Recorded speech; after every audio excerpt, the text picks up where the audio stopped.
Good afternoon all of you. CS executive CA में revision series में आज जो हम टॉपिक रिवाइज करना शुरू करेंगे वो है कैश फ्लो स्टेटमेंट।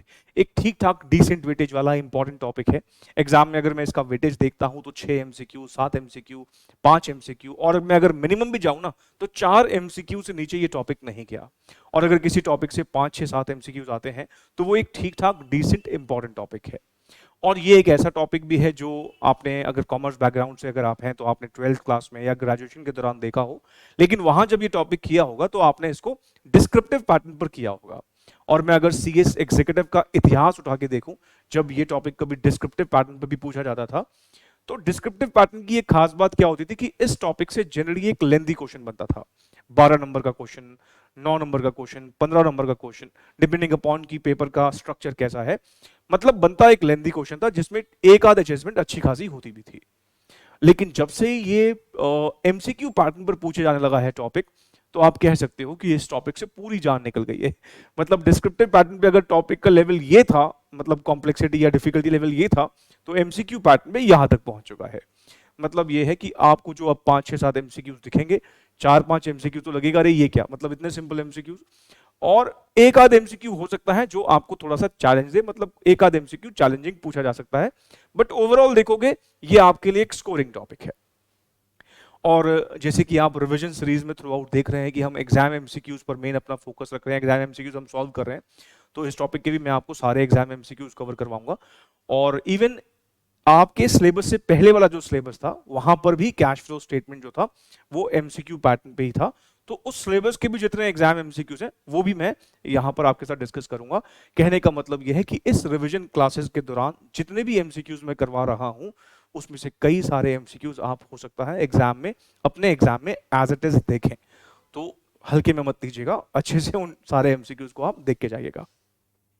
अगर, क्योंकि ये टॉप क्लासेस जो हैं, ये रिवीजन क्लासेस यूट्यूब पे डली हैं, हो सकता है कि कोई सीए स्टूडेंट इस रिवीजन सीरीज को देख रहा हो, लेकिन मैं एक डिस्क्लेमर दे दूं कि ये जो रिवीजन सीरीज है ये एक्सक्लूसिवली सीएस के स्टूडेंट्स के लिए है, क्योंकि उनका पैटर्न एमसीक्यू है और किसी और करिकुलम में पैटर्न हो सकता है डिस्क्रिप्टिव हो।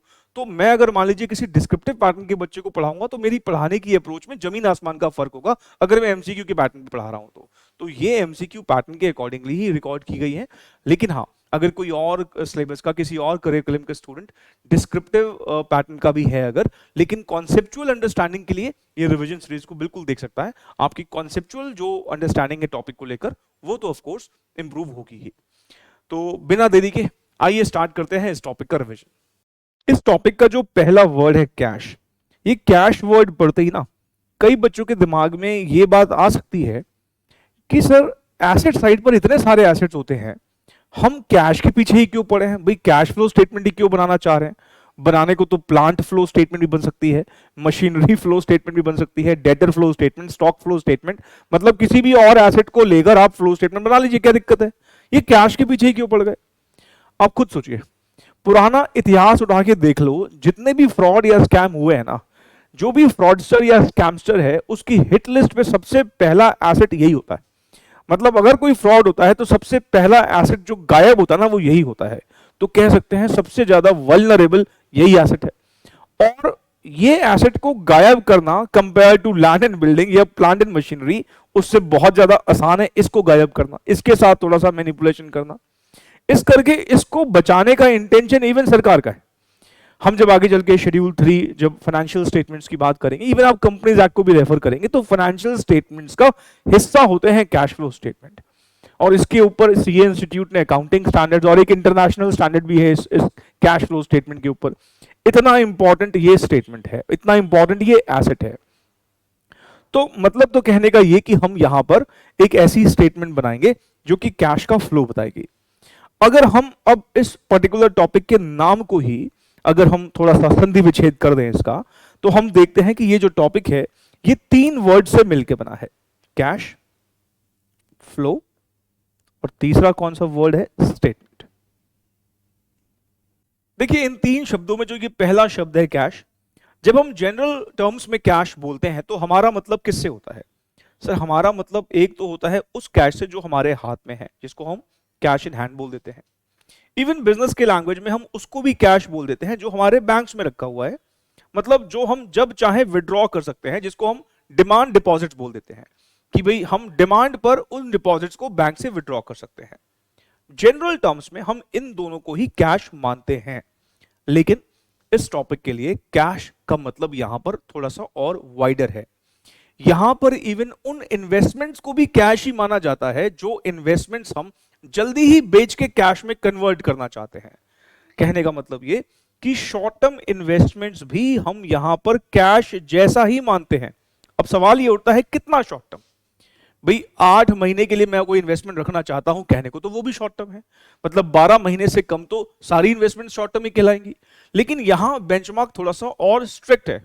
यहां पर हम ये बोलते हैं कि ऐसी सारी इन्वेस्टमेंट्स जो हम 3 महीने के अंदर अंदर कैश में कन्वर्ट करना चाह रहे हैं, ऐसी सारी इन्वेस्टमेंट्स को भी हम कैश जैसा ही मानेंगे। मेरे वर्ड्स को सुनना, कैश जैसा। कैश जैसा मतलब कैश इक्विवेलेंट मानेंगे। अब ये कैश जैसी मतलब ऐसी इन्वेस्टमेंट जो कैश में कन्वर्ट हम कर लेंगे विद इन 3 मंथ्स, उसको हम कह रहे हैं कैश जैसा ही मानेंगे। एग्जाम्पल बड़े सारे हैं। आपने सिक्योरिटी लॉ या कैपिटल मार्केट का पेपर पढ़ा है, वहां पर आपने कई सारे इंस्ट्रूमेंट्स पढ़े होंगे, जैसे कि ट्रेजरी बिल्स पढ़ा होगा, कॉमर्शियल पेपर देखा होगा आपने, वहां सुना होगा, मनी मार्केट इंस्ट्रूमेंट सुने होंगे, सर्टिफिकेट ऑफ डिपॉजिट सुना होगा। ये सारे वो इंस्ट्रूमेंट्स हैं जो हाईली लिक्विड इन्वेस्टमेंट्स हैं। हाईली लिक्विड मतलब हमने वहां इन्वेस्टमेंट करी ही इसलिए है कि कोई शॉर्ट टर्म हमारा कोई पेमेंट आने वाली है, हमने कहा भाई 7 दिन के लिए, 15 दिन के लिए, महीने के लिए भी क्यों कैश को खाली रखें, कुछ तो कमा के देगा, चाहे भले ही कम से कम ब्याज कमा के दे। तो हमने इसलिए उसको कुछ ऐसे इन्वेस्टमेंट्स में डाल दिया जो कि हाईली लिक्विड, मतलब बहुत जल्दी ही कैश में कन्वर्ट कर दी जाएगी। तो कहने का मतलब यह है, हम यहां पर जो कैश फ्लो स्टेटमेंट बना रहे हैं वो एक्चुअली में cash and cash equivalent flow statement है। फिर से बोलता हूं, यहां टॉपिक का नाम तो कैश फ्लो स्टेटमेंट है, बट एक्चुअली में वो क्या है? Cash and cash equivalent flow statement. तो हमारा यहां पर कैश का मतलब जो है थोड़ा सा वाइडर है। अब अगली बात है फ्लो, मतलब हमें एक ऐसी स्टेटमेंट बनानी है जो फ्लो बनाए। ध्यान रखना, मैं फ्लो की बात कर रहा हूं। फ्लो इन भी हो सकता है, फ्लो आउट भी हो सकता है। मैंने ऐसा नहीं बोला कि कैश की आती हुई मतलब कहां कहां से कैश आ रहा है उसकी स्टेटमेंट बनानी है, या मैंने ऐसा भी नहीं बोला कि कहां कहां कैश जा रहा है वो स्टेटमेंट बनाओ। मैं कह रहा हूं कैश का फ्लो बताना है, और फ्लो आते हुए भी दिखता है और जाते हुए भी दिखता है। मतलब हमें कैश का आना जाना दोनों दिखाना है। और अगला वर्ड है स्टेटमेंट बनानी है। अब स्टेटमेंट तो आपकी मर्जी है, आप जैसा मर्जी स्टेटमेंट बना सकते हो। ये स्टेटमेंट जो है प्रिस्क्राइब्ड है। कहां प्रिस्क्राइब्ड है? हम जो पढ़ेंगे बेसिकली इस चैप्टर में वो पढ़ेंगे अकाउंटिंग स्टैंडर्ड 3 में प्रिस्क्राइब्ड है। सीए इंस्टीट्यूट ने कई सारे एएस इशू कर रखे हैं। यहां जो हम कैश फ्लो स्टेटमेंट, मतलब ऐसी स्टेटमेंट जो कैश का फ्लो बताएगी, उसकी शक्ल जो है कैसी होनी चाहिए, वो दिखनी कैसी चाहिए, वो कहां प्रिस्क्राइब्ड है? Accounting standard 3। आपको पता ना, सीए इंस्टीट्यूट कई सारे एएस इशू करता है, जिसमें से एक एएस है एएस नंबर 3 जो कि कैश फ्लो स्टेटमेंट पर है। ऐसे ही एक इंटरनेशनल एएस भी है, इंड एएस 7 है, जो कि कैश फ्लो स्टेटमेंट के ऊपर है। फिलहाल इस टॉपिक का जो दायरा अगर हम अपना स्टडी मैट देखते हैं तो वो एएस 3 है। तो आपको अब एक बात समझ में आती है, मैंने यहां पर थोड़ा सा भी आपको एक ब्रीफ आइडिया दिया कि इस टॉपिक में हम क्या करने वाले हैं। इस टॉपिक में हम कैश फ्लो स्टेटमेंट बनाने वाले हैं। कैश का मतलब यहां पर किससे है? Cash in hand, cash in bank, वो तो होता ही है। उसके अलावा ऐसी इन्वेस्टमेंट्स जो हमें लगता है कि हम 3 महीने के अंदर अंदर कैश में कन्वर्ट कर देंगे, वो भी कैश जैसी ही मानी जाएंगी, कैश इक्विवेलेंट बोलेंगे उसको। तो देखा जाए तो हम यहां पर cash and cash equivalent flow statement बनाएंगे। और जो ये वर्ड फ्लो है, फ्लो का मतलब हम ऐसी स्टेटमेंट बनाने वाले हैं जहां पर इनफ्लो और आउटफ्लो दोनों दिखाना है। और स्टेटमेंट मतलब एक फॉर्मेट भी तो होगा, कैसे बनानी है वो फॉर्मेट, या कहें कि जो स्टेटमेंट हम बनाएंगे उसकी शक्ल कैसी हो, वो शक्ल हमें कहां गिवन है? वो शक्ल हमें गिवन है अकाउंटिंग स्टैंडर्ड 3 में। अब पहले ना हम इस कैश एंड कैश इक्विवेलेंट की डेफिनेशन एक बार चेक कर लेते हैं। तो जो ये कैश फ्लो स्टेटमेंट है वो किसका फ्लो बताएगी हमको? ये कैश एंड कैश इक्विवेलेंट्स का फ्लो बताएगी। ये कैश एंड कैश इक्विवेलेंट्स क्या होता है? 2 टर्म से बना है, कैश और कैश इक्विवेलेंट। जब हम कैश वर्ड बोलते हैं तो हमारा मतलब किससे होता है? कैश इन हैंड से। और दूसरा डिमांड डिपॉजिट से। ये डिमांड डिपॉजिट बेसिकली किसका दूसरा नाम है? ये कैश एट बैंक का ही दूसरा नाम है। मतलब ऐसे डिपॉजिट्स जो हम ऑन डिमांड बैंक से विड्रॉ कर सकते हैं। बैंक को बोलेंगे भाई हमारा पैसा चाहिए, तो बैंक हमको दे देगा। तो ऐसे को हम क्या बोल देते हैं? Demand deposits. और जो कैश जैसा ही है, कैश तो नहीं है स्ट्रिक्टेस्ट सेंस में देखें, लेकिन कैश जैसा ही है। वो क्या है? Short term highly liquid investments. और शॉर्ट टर्म भी कितना शॉर्ट टर्म? वो इन्वेस्टमेंट्स जो हम 3 महीने के अंदर अंदर कैश में कन्वर्ट कर सकते हैं। और आपको एग्जाम्पल के तौर पर ना ये एग्जाम्पल दिमाग में रखने हैं, क्योंकि इसी से रिलेटेड एग्जाम में एमसीक्यू आएगा। और ये जो है सारे इंस्ट्रूमेंट्स आपने, आई होप कि आपने जब सिक्योरिटी लॉ का पेपर देखा होगा तो वहां पर इन सारे इंस्ट्रूमेंट्स का डिस्कशन किया होगा। Treasury bills, commercial paper, money market instrument, certificate of deposits, या फिर कोई भी short term highly liquid security. अब एक बात प्लीज नोटिस करना हमेशा कि ये जो है ये कैश इक्विवेलेंट है। हमारा पूरा टर्म क्या है? Cash and cash equivalent. जब मैं कैश बोलूंगा तो क्या सुनाई देगा? Cash in hand, cash at bank. और जब हम कैश इक्विवेलेंट बोलेंगे तो वो सारी इन्वेस्टमेंट्स जो हम जल्दी ही कैश में कन्वर्ट कर लेंगे। कितना जल्दी? 3 महीने के अंदर। और ये सारे एग्जांपल्स आपको अच्छे से दिमाग में रखने हैं। ध्यान रखें, अगर हम किसी और कंपनी के पब्लिक डिपॉजिट्स में इन्वेस्टमेंट करते हैं या डिबेंचर्स में इन्वेस्टमेंट करते हैं, वो इस लिस्ट में नहीं है, क्योंकि पब्लिक डिपॉजिट्स और डिबेंचर्स के लिए हम जनरली मानते हैं कि 3 महीने से ऊपर का ही वक्त होगा कैश में कन्वर्ट होने का। आइए जरा इस छोटे से डिस्कशन के बेसिस पे ही एक आध एमसीक्यू देख लेते हैं। अब आप देखिए, ये जो सारे क्वेश्चन है ये एग्जामिनेशन क्वेश्चन है कैश एंड कैश इक्विवेलेंट पर। अब पहला जो क्वेश्चन है जून 2021 में आया। देखिए कितना सिंपल क्वेश्चन पूछा। कहता है for the purpose of cash flow statement cash equivalents include, cash जैसा ही किस किस को मानते हैं हम? बैंक डिपॉजिट फॉर 30 डेज, हाँ भाई ये भी कैश इक्विवेलेंट है। मनी मार्केट के इंस्ट्रूमेंट्स, ये भी कैश इक्विवेलेंट है। ट्रेजरी बिल्स, ये भी कैश इक्विवेलेंट है। जो एग्जांपल लिखवाए ना बस वो दिमाग में रखिएगा। इसका मतलब सही आंसर क्या हो जाएगा? D, all of the above. Question number 2, as पर accounting standard 3 cash equivalents include, फिर से वही सब बातें। ट्रेजरी बिल्स, हाँ जी ये भी होता है। कॉमर्शियल पेपर, हाँ जी ये भी होता है। मनी मार्केट फंड्स, ये भी होता है। तो इसका भी सही ऑप्शन क्या हो जाएगा? D, all of the above. Question number 3, which one of the following, ध्यान रखना इस बार क्या पूछा है, is not treated as cash equivalent. इसमें से कौन सा कैश इक्विवेलेंट नहीं है? अच्छा जी, पहला यहां पर बोलता है ट्रेजरी बिल्स। भाई ये तो कैश इक्विवेलेंट होता है, तो ये तो हम नहीं लिख सकते। सर्टिफिकेट ऑफ डिपॉजिट, ये भी होता है। कॉमर्शियल पेपर, ये भी होता है। पब्लिक डिपॉजिट इसमें से नहीं है, इसका मतलब इसका सही आंसर हो जाएगा B. Question number 4, by cash equivalents we mean bank balance. ध्यान रखना इस बार कंफ्यूजन के लिए उसने पहले बैंक बैलेंस लिखा है। बैंक बैलेंस कैश इक्विवेलेंट नहीं है, वो तो कैश ही है। इस बात को समझे, इसने पूछा क्या हमसे, कैश इक्विवेलेंट से हमारा क्या मतलब है? बैंक बैलेंस तो कैश ही है, तो ये हमारा आंसर नहीं हो सकता। Short term highly liquid securities, मैं आगे बिना पढ़े इसको टिक कर सकता हूं, हाँ ये कैश जैसा ही है। अच्छा आगे पढ़ लें। इन्वेस्टमेंट्स वर्ड बोला है, जब वो सिर्फ इन्वेस्टमेंट बोल रहा है तो हम मान के चलेंगे कि ये लॉन्ग टर्म इन्वेस्टमेंट्स की ही बात कर रहा होगा। इन्वेस्टमेंट्स इन डिबेंचर, डिबेंचर भी हम जनरली देखते हैं जब डिबेंचर इशू करते हैं, मान लीजिए, तो बताइए मुझे डिबेंचर को इशू करना क्या होता है? हम वो लॉन्ग टर्म के लिए लेते हैं, तो जब हमने इशू किया है तो किसी ने तो इन्वेस्ट किया होगा। मान लो किसी कंपनी ने इन्वेस्ट किया तो उसके लिए वो इन्वेस्टमेंट हो जाएगी। तो इन्वेस्टमेंट एंड डिबेंचर भी 3 महीने के अंदर जनरली कन्वर्ट नहीं होती है। तो इसमें सही ऑप्शन क्या हो जाएगा? Short term highly liquid securities. ऐसा ही कोई क्वेश्चन आपके एग्जाम में भी शायद रिपीट हो जाए। चलिए, कैश फ्लो स्टेटमेंट का मेरे को लगता है पहला वर्ड आपको समझ में आ गया कि कैश का मतलब यहां पर क्या है। अब बात आती है फ्लो की। अब ध्यान रखें, हम ना यहां पर एक ऐसी स्टेटमेंट बनाने वाले हैं जहां पर हमें कैश का इनफ्लो या आउटफ्लो पता लगता है। तो इससे ये बात क्लियर हो जाती है कि हमें ऐसी सारी ट्रांजैक्शंस को इग्नोर करना है जहां पर कैश का फ्लो नहीं है। कहने का मतलब नॉन कैश ट्रांजैक्शंस अगर कोई हैं तो वो कैश फ्लो स्टेटमेंट का हिस्सा बन ही नहीं सकती। हमने बजटरी कंट्रोल रिवाइज किया था, हमने वहां पर कैश बजट्स बनाए थे। कैश बजट भी बेसिकली एक कैश फ्लो स्टेटमेंट थी, लेकिन वो फ्यूचर की थी। यहां पर जनरली हम जो बात करेंगे वो किसकी बात करेंगे? पास्ट की। पीरियड बीत चुका है, हम उसकी कैश फ्लो स्टेटमेंट बना रहे हैं, लेकिन फ्लो तो कैश ही का दिखाना है। मतलब ये कि नॉन कैश ट्रांजैक्शंस यहां पर जगह नहीं पाती। एग्जाम्पल के तौर पर हमने अपने शेयर होल्डर्स को बोनस शेयर इशू किए। बोनस शेयर इशू करने पर, अगर आपने बोनस शेयर टॉपिक पढ़ रखा है तो आपको पता है रिजर्व्स कम होते हैं, कैपिटल बढ़ जाती है, लेकिन पैसे का कोई लेन देन नहीं होता, तो वो एक नॉन कैश ट्रांजैक्शन है। हम डेप्रिसिएशन चार्ज करते हैं, वो एक नॉन कैश ट्रांजैक्शन है। हमने मान लो कोई प्रोविजन बनाया, प्रोविजन मान लो टैक्स का बनाया, डाउटफुल डेट का बनाया, रिपेयर्स का बनाया, कोई भी प्रोविजन बनाया, प्रोविजन बनाने में कोई कैश नहीं जाता, तो वो भी क्या है? हमारे लिए एक नॉन कैश ट्रांजैक्शन है। कहने का मतलब सारी नॉन कैश ट्रांजैक्शंस जो होती हैं वो कैश फ्लो स्टेटमेंट का हिस्सा नहीं बनती। इस छोटी सी बात पर भी कई एमसीक्यू आए हुए हैं। तो हमारा जो नेक्स्ट पॉइंट है वो ध्यान हम जो पढ़ेंगे वो क्या है? Cash flow does not happen in following cases. ये बड़े पॉपुलर एग्जांपल्स हैं जिसके बेसिस पर एमसीक्यू बन जाते हैं। डेप्रिसिएशन, इसमें कोई कैश का फ्लो नहीं होता। बोनस शेयर इशूड, इसमें भी कोई कैश का फ्लो नहीं होता।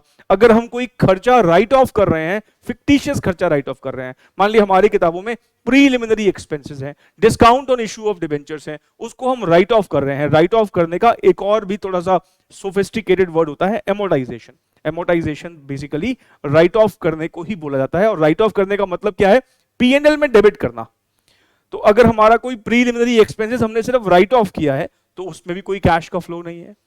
हमने कोई मान लो discount on issue of debentures वो राइट ऑफ किया है तो उसमें भी कोई कैश का फ्लो नहीं है।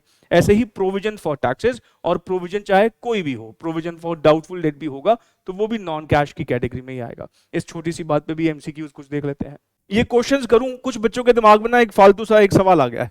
कुछ बच्चे पता है क्या सोच रहे हैं, वो सोच रहे हैं कि सर हमने तो जब कभी कैश फ्लो स्टेटमेंट बनाई थी हमने तो डेप्रिसिएशन को जोड़ा था, हमने कैश फ्लो स्टेटमेंट में ही जोड़ा था। आप कह रहे हो कि डेप्रिसिएशन नॉन कैश आइटम है, कैश फ्लो स्टेटमेंट में आती नहीं, लेकिन हमने तो लिखा था कैश फ्लो स्टेटमेंट के अंदर ही।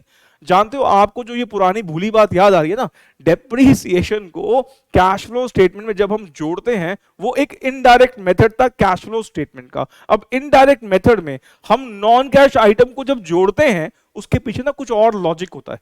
वो लॉजिक जब अभी आपको क्लियर करूंगा तब आपको समझ में आएगा, अच्छा ये डेप्रिसिएशन को जोड़ने का पीछे ये लॉजिक था। लेकिन ध्यान रखें, डेप्रिसिएशन एज एन आइटम वो कैश फ्लो स्टेटमेंट में नहीं आती है। वो जो आपको याद आ रहा है वो कुछ और है। जब मैं अभी इनडायरेक्ट मेथड डिस्कस करूंगा आपको समझ में आ जाएगा। अभी के लिए फिलहाल अपने दिमाग में यही रखें कि कोई भी non cash item cash flow statement में नहीं आती, बिकॉज कैश फ्लो स्टेटमेंट बनाना, we are preparing cash account. हम यहां पर कैश का खाता बना रहे हैं और कैश के खाते में ऑफ कोर्स नॉन कैश चीजें कैसे आ सकती है। ठीक है, आइए अब जो ये अगला क्वेश्चन, क्वेश्चन नंबर 5 है, दिसंबर 2020 में आया। अब देखिए क्या पूछता है, विच of the following is not a cash flow for a company. इसमें से कौन सा कैश फ्लो नहीं है। भाई डिविडेंड्स का पे होना या रिसीव होना ये तो कैश फ्लो हो ही, ऑफ कोर्स इसमें कैश का फ्लो होगा, बिल्कुल होगा। Proceeds from issuance of share capital, हम शेयर कैपिटल इशू करेंगे, इसमें भी कैश का फ्लो होगा। एमोर्टाइजेशन ऑफ प्रीलिमिनरी एक्सपेंसेस, मतलब हम प्रीलिमिनरी खर्चे को राइट ऑफ कर रहे हैं, इसमें कैश का फ्लो नहीं होगा। इंटरेस्ट पेमेंट्स में भी ऑफ कोर्स कैश का फ्लो होगा। इसका मतलब ये कि इसका जो सही ऑप्शन हो जाएगा वो क्या हो जाएगा, सी इज द करेक्ट आंसर। इसमें भी कैश का फ्लो होगा। तो एमोर्टाइजेशन ऑफ प्रीलिमिनरी एक्सपेंसेस, इसमें कैश का फ्लो नहीं होगा। आइए अगला क्वेश्चन पढ़ते हैं। विच of the following involves a movement of cash in business. कह रहा है इसमें किसमें कैश का मूवमेंट होगा। ऊपर क्या कहा था, कैश का फ्लो नहीं होगा। अब पूछ रहा है किसमें कैश का फ्लो होगा। बोनस शेयर्स इशू करेंगे, इसमें कैश का फ्लो नहीं होगा। डेप्रिसिएशन चार्ज करेंगे, इसमें भी कैश का फ्लो नहीं होगा। प्रोविजन बनाएंगे, चाहे रिपेयर्स रिन्यूअल्स का हो या डेप्रिसिएशन का हो या डाउटफुल डेट का हो, डेप्रिसिएशन का भी प्रोविजन बनता है। ठीक है, तो वो किसी का भी प्रोविजन हो, प्रोविजन बनाने में कोई कैश का खर्चा हमारा नहीं होता, तो ये भी हमारा नहीं होगा आंसर। राइट शेयर्स इशूड, भाई शेयर चाहे राइट हो या रॉन्ग हो हमारे पास पैसा तो आएगा ना अगर शेयर्स इशू करेंगे तो। यहाँ राइट शेयर्स है। राइट शेयर बेसिकली क्या है, बस हमने दुनिया वालों को इशू करने से पहले अपने ही शेयर होल्डर से पूछ लिया, भाई तुम्हें शेयर तो नहीं खरीदने, तो तुम्हें खरीदने हैं तो हम शेयर दे देंगे, तुम पैसा दे देना, तो पैसा तो आएगा, राइट शेयर से भी आएगा। तो अगर पैसा आएगा तो कैश फ्लो होगा। तो इसका सही ऑप्शन क्या हो जाएगा, बी। और यही क्वेश्चन जो है फिर से था, विच of the following involves a movement of cash. तो यहां पर भी सही आंसर क्या हो जाएगा, राइट इशू। बोनस इशू में कोई मूवमेंट नहीं होगा, डेप्रिसिएशन में भी कोई मूवमेंट नहीं होगा, प्रोविजन फॉर टैक्सेस में भी कोई मूवमेंट यहां पर नहीं होता। ये सारे एग्जामिनेशन क्वेश्चन है, आलतू फालतू क्वेश्चन नहीं है, प्लीज ध्यान रखें। इसमें ना आपको आगे कंफ्यूजन ना हो कि सिर्फ प्रोविजन फॉर टैक्सेस होता है, ऐसा नहीं है। कोई भी प्रोविजन, चाहे वो रिपेयर्स का प्रोविजन हो, चाहे वो डाउटफुल डेट का प्रोविजन हो, भाई प्रोविजन बनाओगे तो प्रोविजन बनाने में कोई पैसा थोड़ी देना पड़ता है, आगे लिख दो एटसेट्रा। अब कैश फ्लो स्टेटमेंट में जो तीसरा वर्ड है वो है स्टेटमेंट। स्टेटमेंट का मतलब है फॉर्मेट। भाई आप कैश का फ्लो बताने लगे हो तो कोई फॉर्मेट भी तो दिमाग में रखना पड़ेगा, और वो फॉर्मेट किसने बताया है, अकाउंटिंग स्टैंडर्ड 3 ने बताया है। अकाउंटिंग स्टैंडर्ड 3 किसने इशू किया है, सी इंस्टीट्यूट ने। और उस फॉर्मेट में ये बताया गया है कि भाई देखो, तुम जब पूरे साल भर में कई बार ट्रांजैक्शंस करोगे तो कैश की ट्रांजैक्शन तो काफी सारी होंगी, हो सकता है हजारों लाखों में हो।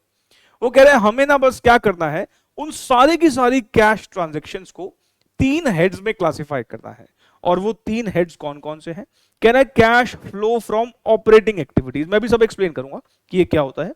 ऐसे ही cash flow from investing activities और cash flow from financing activities.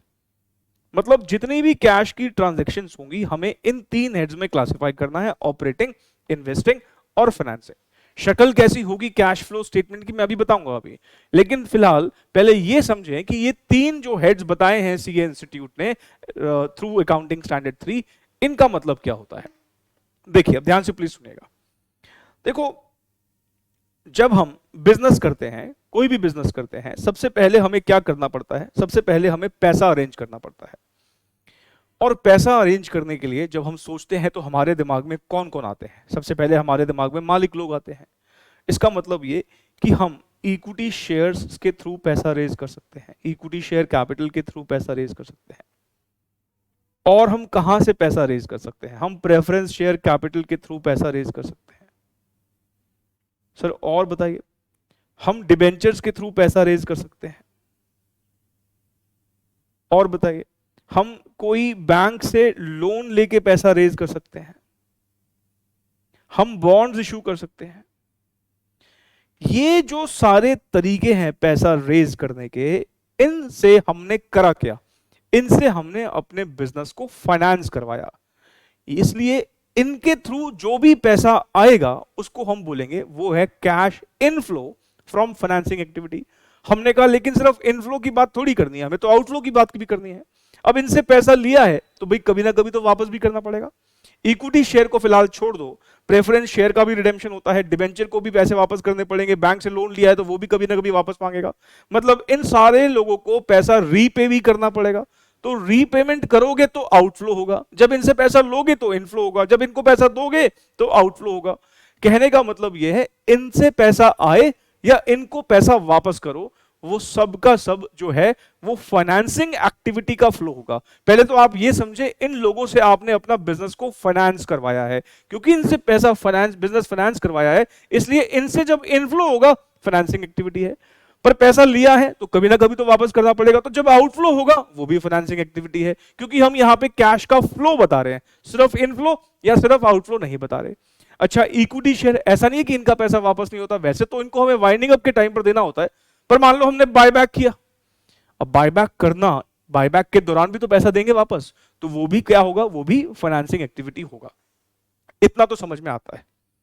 अच्छा अब जरा ध्यान से एक और बात सोचें, ये पैसा आपने उठाया है, चाहे मालिकों से लिया हो या बाहर वालों से लिया हो, इनको जानते हो, फिर आप सालाना एक सर्विस कॉस्ट पे करोगे। मतलब अगर आपने डेट लिया है तो इस पर ब्याज दोगे, अगर आपने कैपिटल रेज किया है तो उस पर डिविडेंड दोगे। इसका मतलब यह हुआ कि हमें इनके पैसे पर या तो इंटरेस्ट पे करना है, इंटरेस्ट पे करना है, या मुझे इनके पैसे पर डिविडेंड पे करना है। मालिक लोगों से लिया है तो मुझे डिविडेंड पे करना है, इन तीनों से लिया है तो मुझे इंटरेस्ट पे करना है। इसका मतलब यह कि मुझे इनको सर्विस कॉस्ट देनी है हर साल। तो जानते हो ये सर्विस कॉस्ट का पे करना भी फाइनेंसिंग एक्टिविटी कहलाएगा। तो पहले तो आप समझें कि हमारी बैलेंस शीट में जो शेयर कैपिटल है और जो बाहर वालों का पैसा है, इनसे पैसा लेना, इनको पैसा देना फाइनेंसिंग एक्टिविटी है, और इनको जो हम सर्विस कॉस्ट पे करते हैं, मतलब इंटरेस्ट पे करते हैं या डिविडेंड पे करते हैं, तो वो भी फाइनेंसिंग एक्टिविटी है। इतना समझ में आता है? हाँ सर, तो ये फाइनेंसिंग एक्टिविटी होती है, ये हमें समझ में आ गया। हमने जो कहा 3 हेड्स में हमें सारे कैश को बांटना है, हमने कहा फाइनेंसिंग समझ में आ गया कि इनसे पैसा लेना, इनको पैसा देना, और हर साल जो इनको इंटरेस्ट डिविडेंड देना फाइनेंसिंग एक्टिविटी है। अच्छा, अब इनसे पैसा जब लिया होगा तो इनसे पैसा लेके हमने कहां लगाया होगा? सर इनसे पैसा लेकर हमने लैंड एंड बिल्डिंग खरीदी होगी, इनसे पैसा लेके हमने प्लांट एंड मशीनरी खरीदी होगी, इनसे पैसा लेके फर्नीचर फिक्सचर वगैरह खरीदे होंगे, हमने, आज टेक्नोलॉजी का जमाना है, कंप्यूटर्स वगैरह खरीदे होंगे। मतलब हमने कई सारे फिक्स्ड एसेट्स खरीदे होंगे, कई सारे फिक्स्ड एसेट्स खरीदे होंगे। इन सबसे मान लीजिए हमें ना 100 करोड़ रुपए का पैसा आ गया। जानते हो ये 100 करोड़ आना, ये क्या है? फाइनेंसिंग एक्टिविटी है। और अब इसको कहीं ना कहीं इन्वेस्ट करना है। मान लीजिए हमने इस 100 करोड़ में से 90 करोड़ तो फिक्स्ड एसेट्स में लगा दिया, मतलब land and building, machinery, furniture, ये सब खरीद लिया। 10 करोड़ रुपए के लिए हमें फिलहाल समझ में नहीं आ रहा कि कहां लगाएं। अब हम भी जानते हैं कि भाई 10 करोड़ अगर ऐसे ही खाली पड़ा रहेगा तो कुछ कमा के तो देगा नहीं, और मालिकों के लिए कहीं ना कहीं वो ठीक भी नहीं है कि भाई उनसे पैसा लिया है और उस पर हम कुछ कमाई नहीं कर रहे हैं। तो जब तक हमें ये समझ नहीं आता कि अपने बिजनेस में कहाँ लगाएं, तो जानते हो वो पैसा जो हमारे पास एक्स्ट्रा होता है हम उसको इन्वेस्ट कर देते हैं, किसी और कंपनी के शेयर्स वगैरह खरीद लेंगे, डिबेंचर्स खरीद लेंगे, म्यूचुअल फंड खरीद लेंगे। मतलब हम फिर क्या करते हैं, अगर हमें समझ नहीं आ रहा कि जो एक्सेस पैसा आ गया उसको क्या करें, हम उसको इन्वेस्ट कर देते हैं। जनरली किसी भी कंपनी की बैलेंस शीट देखोगे आपको वहां पर इन्वेस्टमेंट्स दिखेंगे। इसका मतलब ये हुआ कि जब पैसा जो हमारे पास आता है उसको हम कहीं ना कहीं तो लगाते हैं अपने एसेट साइड पर, तो जब उसको इन्वेस्ट करते हैं तो वो इन्वेस्टिंग एक्टिविटी का फ्लो कहलाता है। अब ध्यान रखें, इसको जब हम खरीदेंगे, land and building, machine, furniture, computer, investments वगैरह खरीदेंगे तो पैसा जाएगा। हमें इन्वेस्टिंग एक्टिविटी में सिर्फ आउटफ्लो नहीं बताना, इनफ्लो भी बताना है, क्योंकि फ्लो की बात हो रही है। मतलब ये आज नहीं तो कल भाई हो सकता है कि इन इन्वेस्टमेंट्स को बेचना पड़े, भाई इन्वेस्टमेंट्स खरीदी हैं तो बेचना पड़े। कंप्यूटर्स कभी बूढ़े होंगे, फर्नीचर कभी बूढ़ा होगा, उसको भी बेचना पड़ सकता है। लैंड एंड बिल्डिंग, मान लो हम अपना ऑफिस बदल रहे हैं, अभी हमारा मान लो हेडक्वार्टर बैंगलोर में है, हम पुणे में शिफ्ट करना चाहते हैं, तो वहां बेच के दूसरी जगह पे हम लैंड एंड बिल्डिंग लेना चाहते हैं, तो जब बेचा होगा तो फिर पैसा आएगा। इसका मतलब ये, इनको खरीदेंगे पैसा जाएगा, इनको बेचेंगे पैसा आएगा। तो ये खरीदना बेचने में जो कैश का फ्लो होगा, इनफ्लो हो या आउटफ्लो हो, तो वो भी क्या कहलाएगा, वो इन्वेस्टिंग एक्टिविटी कहलाएगा। इसका मतलब ये, इनसे पैसा आना, इनसे पैसा आना या इनको रीपे करना फाइनेंसिंग एक्टिविटी है। एसेट्स में, इन एसेट्स में मतलब फिक्स्ड एसेट्स में, लॉन्ग टर्म एसेट्स में और इन्वेस्टमेंट्स में पैसा लगाना या इनको बेच के पैसा आना, मतलब लगाएंगे तो पैसा जाएगा, बेचेंगे तो पैसा आएगा, ये इन्वेस्टिंग एक्टिविटी है। और जिस तरीके से मैंने आपको कहा कि इनकी जो सर्विस कॉस्ट है, बॉन्ड्स, लोन, डिबेंचर पर इंटरेस्ट है और कैपिटल पर डिविडेंड है, जैसे ये जो है डिविडेंड का पे करना, इंटरेस्ट का पे करना, वो फाइनेंसिंग एक्टिविटी है।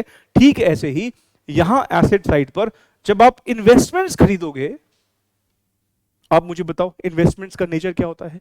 कहीं पे मान लो मैंने म्यूचुअल फंड में इन्वेस्टमेंट किया है, या किसी कंपनी के शेयर्स खरीद डाले, या किसी कंपनी के डिबेंचर्स खरीद डाले, तो प्रोबेबिलिटी है ना कि हमें यहां पर डिविडेंड या इंटरेस्ट रिसीव होगा, यहां हमें इंटरेस्ट रिसीव हो सकता है। इन्वेस्टमेंट्स करेंगे तो यहां हमें डिविडेंड रिसीव हो सकता है। अगर हमें इंटरेस्ट या डिविडेंड रिसीव होता है, वो इन्वेस्टमेंट्स की वजह से हुआ है, इसलिए वो रिसीव होना भी हमारे लिए इन्वेस्टिंग एक्टिविटी कहलाएगा। तो अब आप प्लीज ध्यान रखें, इधर लायबिलिटी साइड पर जो पैसा है इस पर हमें पे करना पड़ता है, तो इंटरेस्ट या डिविडेंड पेड, पेड वर्ड फिर से बोला, पेड, वो फाइनेंसिंग एक्टिविटी है। लेकिन जो एसेट साइड पे इन्वेस्टमेंट्स है उसमें पैसा आएगा, इंटरेस्ट या डिविडेंड आएगा, तो इंटरेस्ट या dividend received, that is investing activity. तो मेरे ख्याल से फाइनेंसिंग और इन्वेस्टिंग समझ में आता है। बिजनेस को स्टार्ट करने के लिए पहले पैसा चाहिए था, तो हमने कहा वो फाइनेंसिंग एक्टिविटी हो गया। अब वो जो पैसा आ गया उसको हमने इन्वेस्ट कर दिया। अब इन्वेस्टमेंट करने के बाद क्या करोगे, अब बिजनेस करना शुरू करोगे, मतलब अब आप ऑपरेशंस करोगे, बिजनेस को ऑपरेट करोगे। और जो ऑपरेशंस करते वक्त जो हमारी अब ट्रांजैक्शंस होंगी और कैश के फ्लो होंगे, वो हमारी ऑपरेटिंग एक्टिविटी में आ जाएंगे। फॉर एग्जांपल, अब हमारा सारा बिजनेस खड़ा हो गया, अब हम क्या करेंगे, प्रोडक्ट बना के बेचेंगे, बेचेंगे तो पैसा आएगा, सेल होगी, कैश सेल। अगर कैश सेल किया है तो, उधार पे भी सेल किया है तो उधार पे सेल करने पर कैश नहीं आएगा, लेकिन बाद में डेटर से कलेक्शन तो होगा, तो जब पैसा आएगा वो भी हमारा बिजनेस करने से आ रहा है। इसका मतलब कैश सेल हो गया, कलेक्शन फ्रॉम डेटर हो गया, ये हमारा है cash flow from operating activities. लेकिन ध्यान रखें, कैश का फ्लो ये तो सिर्फ इनफ्लो है। अच्छा, आउटफ्लो कहां कहां होगा, भाई बिजनेस करोगे तो आपको स्टाफ को सैलरी देनी पड़ेगी, मतलब अपने वर्कर्स को आप जो भी पेमेंट कर रहे हो, चाहे वो आप उनको सैलरी दो, बोनस दो, कुछ भी देते हो, तो वो आपका ऑपरेटिंग खर्चा है। रेंट पे करोगे, ऑपरेटिंग खर्चा है, मतलब ऑपरेटिंग फ्लो है। ऐसे ही हमने बिजली का बिल दिया, हमने पानी का बिल दिया, प्रिंटिंग स्टेशनरी पे खर्चा किया, मतलब आप ये समझो कि जितने भी खर्चे हो रहे हैं बिजनेस करते वक्त, जितनी भी रेवेन्यूज अब आ रही हैं, वो सब हमारे लिए ऑपरेटिंग नेचर का है। और आपको एक अंदर की बात बताऊं, आप फाइनेंसिंग और इन्वेस्टिंग को सही से समझ जाओ। जानते हो AS3 जो इन सबको डिफाइन करता है, उसने बोला हुआ है ऐसी कोई भी एक्टिविटी जो ना इन्वेस्टिंग है ना फाइनेंसिंग है, उसको ऑपरेटिंग में क्लासिफाई कर देता। मतलब ऑपरेटिंग एक्टिविटी की वैसे डेफिनेशन है कि जो प्रिंसिपल रेवेन्यू प्रोड्यूसिंग एक्टिविटीज हैं, मतलब जो बिजनेस करने से रिलेटेड एक्टिविटीज हैं, वो सब तो ऑपरेटिंग हैं, और वो भी ऑपरेटिंग है जिनको आप इन्वेस्टिंग या फाइनेंसिंग नहीं क्लासिफाई कर पा रहे। एग्जाम्पल के तौर पर आपको ये समझ में आ रहा है कि हाँ ये कैपिटल या बोरोइंग से रिलेटेड है, फाइनेंसिंग है, ठीक है। अगर आपको समझ में आ रहा है कि ये एसेट्स के खरीदने या बेचने से रिलेटेड है या इन्वेस्टमेंट के खरीदने से बेचने से रिलेटेड है तो इन्वेस्टिंग है, हाँ आप फाइनेंसिंग इन्वेस्टिंग को समझ जाओ। अगर आपको ये समझ में नहीं आ रहा कि यार ये खर्चा फाइनेंसिंग में नहीं लग रहा, ये खर्चा इन्वेस्टिंग में नहीं लग रहा, तो उसे कहां उठा के पटक दो, ऑपरेटिंग में। ऑपरेटिंग हमारा बैलेंसिंग हेड है, मतलब ऐसी कोई भी एक्टिविटी जो इन्वेस्टिंग नहीं लग रही, फाइनेंसिंग नहीं लग रही, ऑपरेटिंग में उठा के डाल दो। कोई चौथा हेड है ही नहीं, तीन ही हेड है, मतलब ले दे के तीन हेड्स में क्लासिफाई करना है। फाइनेंसिंग इन्वेस्टिंग समझ जाओ तो बचा हुआ सब कहां जाएगा, ऑपरेटिंग में। अब फॉर एग्जांपल रॉयल्टी मिलना, मान लो हम होल्डिंग कंपनी है और हमने अपने सब्सिडरी को टेक्नोलॉजी दी हुई है। मान लो सुजुकी जो है वो मारुति सुजुकी को, आपको पता ना मारुति सुजुकी सुजुकी की सब्सिडरी कंपनी है। मान लो सुजुकी ने मारुति सुजुकी को गाड़ियां बनाने की टेक्नोलॉजी दे रखी है और गाड़ियां बनाने की जो टेक्नोलॉजी वो यूज करते हैं और उससे गाड़ियां बेचते हैं, तो ना वो अपनी पेरेंट कंपनी को एक रॉयल्टी पे करते हैं। अब सुजुकी को जो रॉयल्टी रिसीव होगी वो उसके लिए क्या है, सुजुकी को जो रॉयल्टी रिसीव होगी, नहीं समझ में आ रहा रॉयल्टी का क्या करना है, उसे कहां ले जाओ, ऑपरेटिंग एक्टिविटी। मतलब रॉयल्टी का रिसीव होना, हमें कमीशन मिल रही है किसी तरीके से, कमीशन का रिसीव होना, ना मैं इसको इन्वेस्टिंग क्लासिफाई कर पा रहा हूं ना फाइनेंसिंग क्लासिफाई, तो कहां ले जाओ इसको, ऑपरेटिंग में।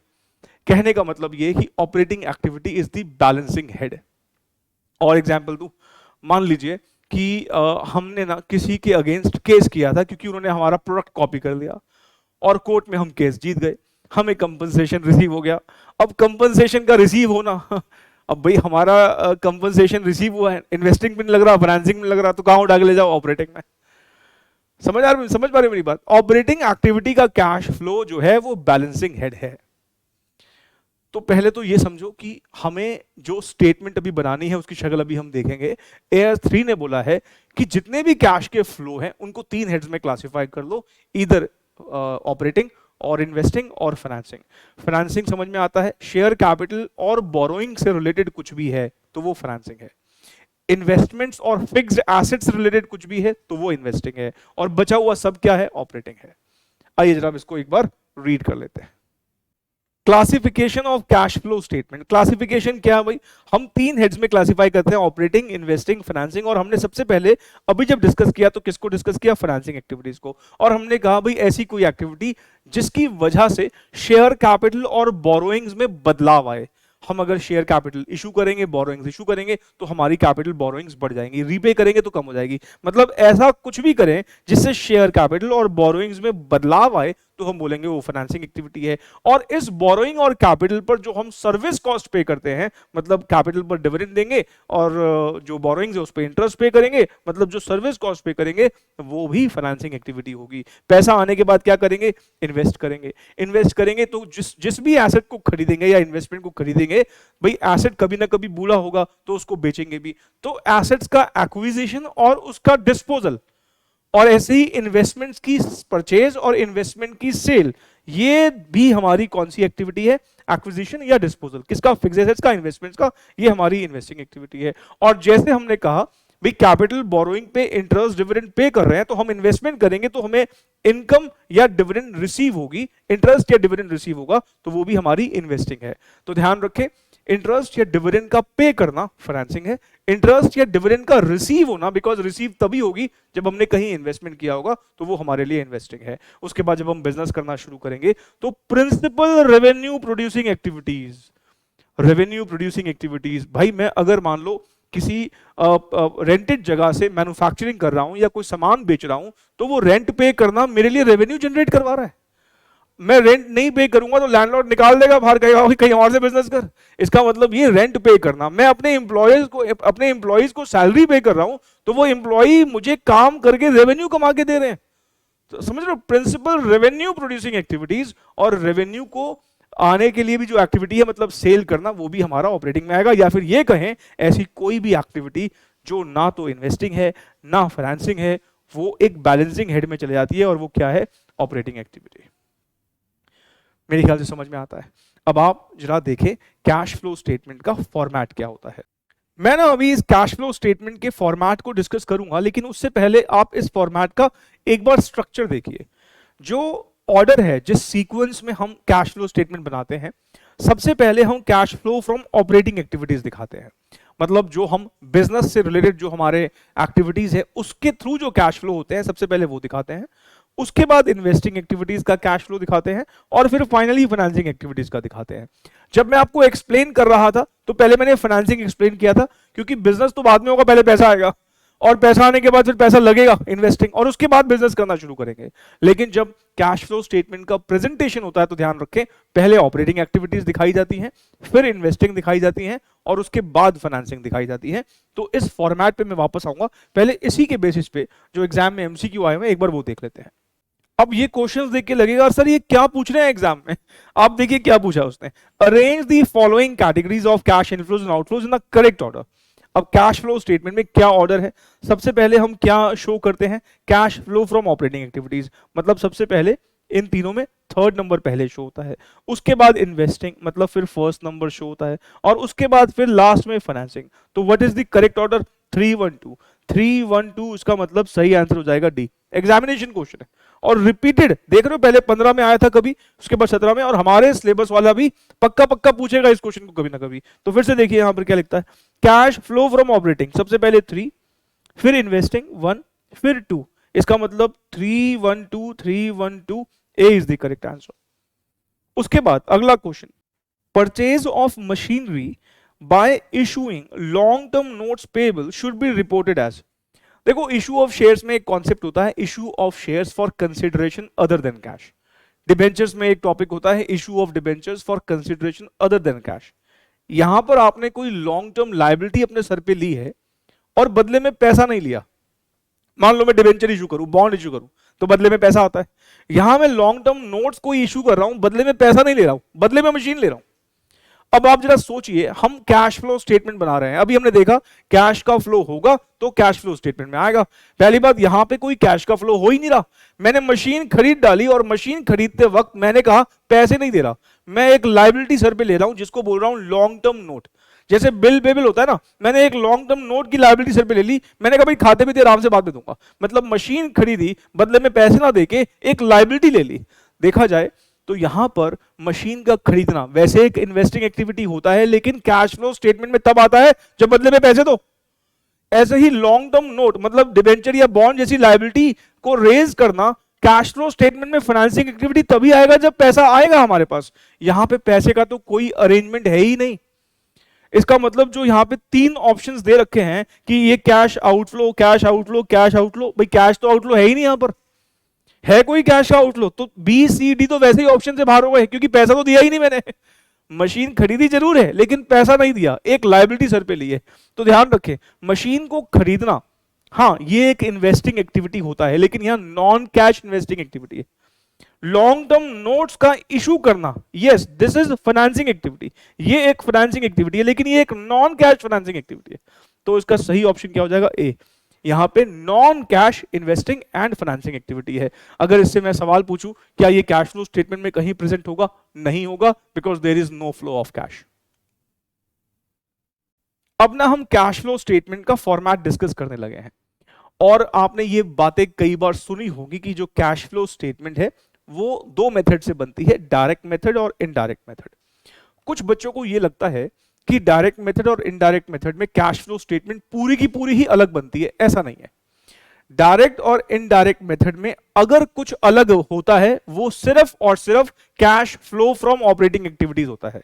मतलब क्या है सर आपका, मेरा कहने का मतलब यह है कि जब मैं आपको कैश फ्लो स्टेटमेंट आपके साथ 2 बार डिस्कस करूंगा, एक बार डायरेक्ट मेथड और एक बार इनडायरेक्ट मेथड, तो फर्क सिर्फ किस में दिखेगा, only cash flow from operating activities. जहां तक इन्वेस्टिंग और फाइनेंसिंग एक्टिविटीज का सवाल है, चाहे डायरेक्ट मेथड हो या इनडायरेक्ट मेथड, दोनों ही मेथड्स में एक जैसी बनती है। आप मेरी बात समझ पा रहे हैं मैं क्या बोल रहा हूं? जो पहला हेड है cash flow from operating activities, सिर्फ वही अलग होता है डायरेक्ट और इनडायरेक्ट मेथड में। डायरेक्ट और इनडायरेक्ट मेथड में इन्वेस्टिंग और फाइनेंसिंग एक्टिविटीज के कैश फ्लोज बिल्कुल सेम होते हैं दोनों मेथड्स में। तो यही बात यहां पर लिखी हुई है कि an enterprise should report cash flows from operating activities. ध्यान रखें, cash flows from operating activities using either direct method और इनडायरेक्ट मेथड। अब अभी ना आप डायरेक्ट इनडायरेक्ट के चक्कर में मत पड़िएगा। अभी मैं कैश फ्लो स्टेटमेंट का फॉर्मेट डिस्कस कर रहा हूं, अभी आप सोचे ही नहीं कि वो डायरेक्ट है कि इनडायरेक्ट है, आपको सिर्फ दिखनी चाहिए कैश फ्लो स्टेटमेंट डिस्कस कर रहे हैं सर, क्योंकि जब मैं इनडायरेक्ट मेथड आपको एक्सप्लेन करूंगा, जब वो रिवाइज करवाऊंगा, तो जब मैं लॉजिकली वहां बात करूंगा ना, आपको खुद ही समझ में आ जाएगा, अच्छा इसको डायरेक्ट इसलिए बोल रहे थे और जो आगे मेथड आएगा उसको इनडायरेक्ट इसलिए बोल रहे हैं। जब इनडायरेक्ट डिस्कस होगा तो ऑटोमेटिकली आपके सामने डिफरेंसेस आ जाएंगे और आपको खुद ही समझ में आ जाएगा कि इसको डायरेक्ट क्यों कहा था और इसको इनडायरेक्ट क्यों कह रहे हैं। अभी के लिए आप डायरेक्ट इनडायरेक्ट के चक्कर में नहीं पड़ने वाले। ठीक, चलिए अब हमारा पहला हेड कौन सा है, cash flow from operating activities.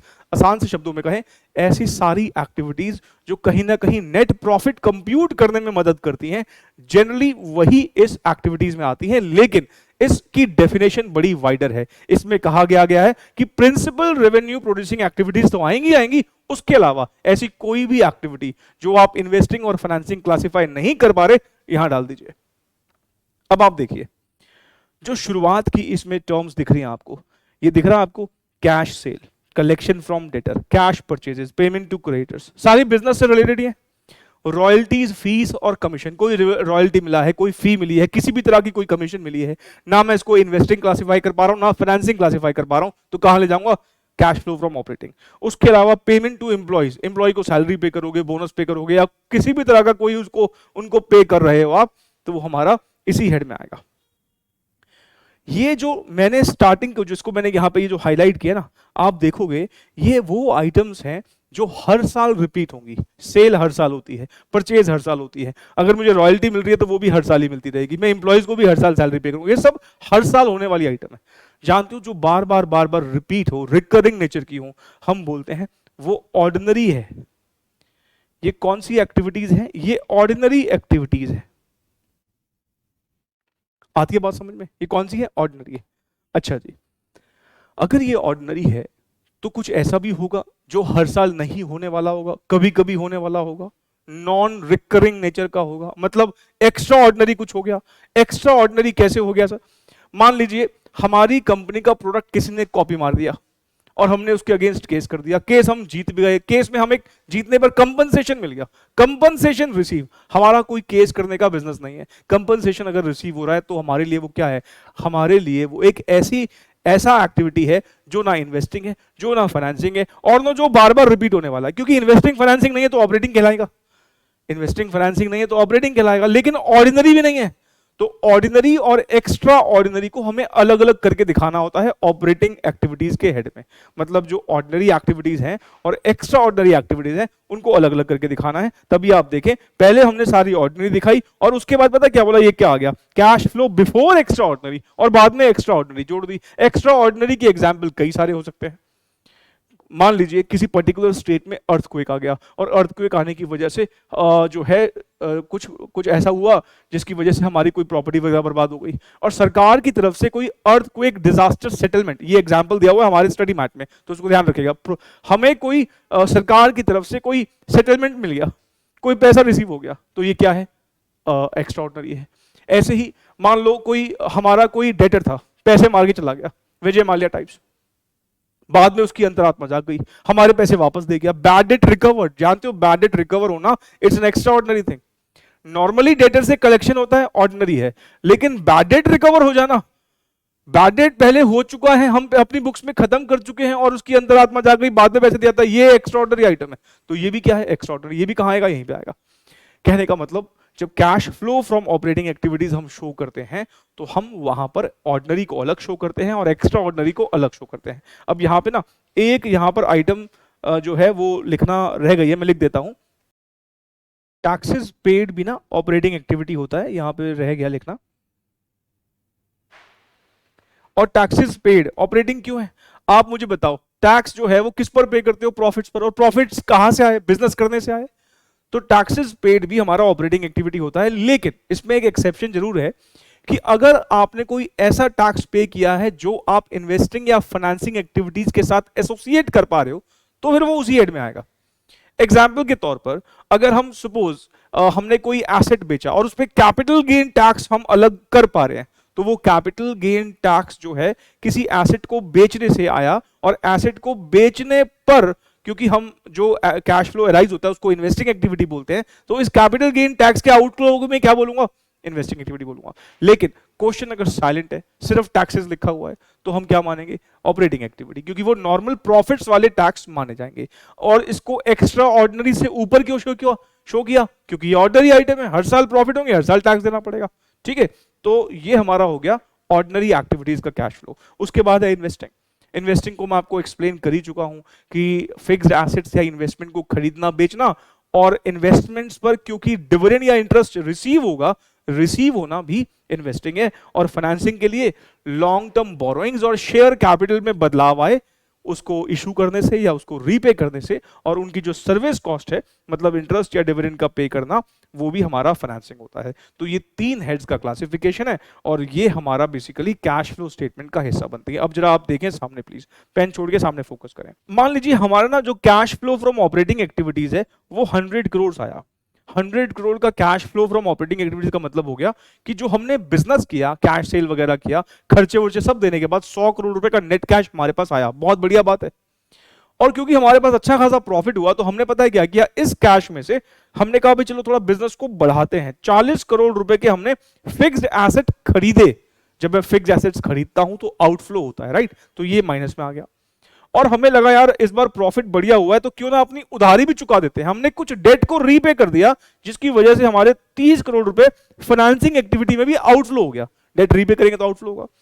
देखा जाए तो ये एक अच्छी ऑर्गेनाइजेशन का एग्जांपल है। 100 करोड़ रुपए का हमारे पास बिजनेस करने से, ऑपरेटिंग एक्टिविटी से कैश आया, और क्योंकि अच्छा कैश आया था हमने कहा ठीक है और बिजनेस को बढ़ाते हैं, तो हमने एसेट्स खरीदे, पैसा गया होगा, और आउट डेट को रीपे करते हैं, पैसा गया होगा। नेट में हमारी जेब में जानते हो कितने रुपए बचा? 30 करोड़ रुपए बचा अभी भी। This is net increase in cash and cash equivalent during the year. अब हमने जब साल शुरू किया होगा, बिगिनिंग में भी तो हमारे पास कुछ कैश रहा होगा। मान लो हमारे पास पहले से ही 10 करोड़ का कैश था। 10 करोड़ का कैश पहले से ही था। पूरे साल भर में जो हमने एक्टिविटीज करी, 30 करोड़ का कैश आया। हमारा क्लोजिंग बैलेंस कितना हो गया होगा? 40 करोड़। आपको अगर कैश बजट याद है, हमने नेट रिसीट्स में ओपनिंग कैश जोड़ा था तो हमारा क्लोजिंग कैश आया था। अब यहां पर भी वही बात है, 10 करोड़ हमारे पास पहले से रखे थे, फिर पूरे साल भर में हमारे पास कुछ कैश गया, कुछ कैश आया, नेट में 30 आया। 10 पहले से था, 30 और आया, तो टोटल क्लोजिंग कितना हो जाएगा हमारा? 40। मैंने आपको एग्जांपल दिया था, मान लो आप सुबह घर से 100 रुपए का नोट लेके चले हो और आपको कहीं से 400 रुपए मिले, आपको किसी से 400 रुपए लेने थे और 50 रुपए देने थे, तो आपकी जेब में 350 रुपए का और एडिशन हो गया। 100 रुपए आप लेके चले थे, 350 का और एडिशन हो गया, तो आपकी जेब में घर पहुंचने पर क्लोजिंग बैलेंस कितने का होगा? 450 रुपए का। तो यहां पर भी वही बात है, नेट इंक्रीज हमारा 30 का है, 10 पहले से थे, तो closing balance of the year कितना हो जाएगा? 40। अब जरूरी नहीं है कि ये नेट इंक्रीज ही हो, डिक्रीज भी तो हो सकता है। मान लो हमारा ना कैश फ्लो फ्रॉम ऑपरेशन नहीं, कैश आउटफ्लो हो गया, मतलब नुकसान हो गए। भाई कोविड के दौरान बहुत सी कंपनियों को नुकसान हुआ, मान लो हमारा 50 करोड़ रुपए का नुकसान हो गया, ठीक है। और इन्वेस्टिंग एक्टिविटी से ना हमारा इनफ्लो हुआ, मान लो हमने कुछ अपनी इन्वेस्टमेंट्स बेच दी 30 करोड़ रुपए की।